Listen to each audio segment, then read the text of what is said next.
মুখ্যমন্ত্রী মমতা বন্দ্যোপাধ্যায়ের অতি চালাকি তার পতনের কারণ হতে চলেছে বলে জানিয়েছেন বিরোধী দলনেতা শুভেন্দু অধিকারী। পশ্চিমবঙ্গ সরকার দশকর্মা ভান্ডারের মতো চলছে,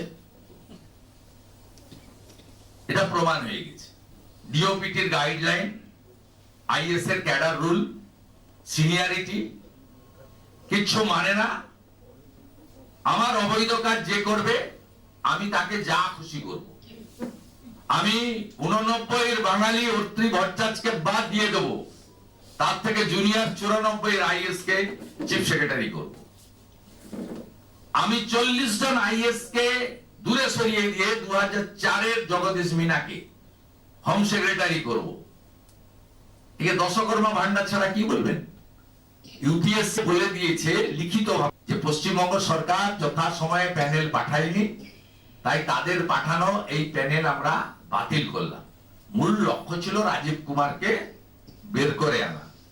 রাজীব কুমার জি রিটায়ার করবেন, কোনোদিন আর ডিজিপি লিখতে পারবেন না। ডিজিপির পাশে লিখতে হবে acting DGP or incharge DGP. It's a additional charge.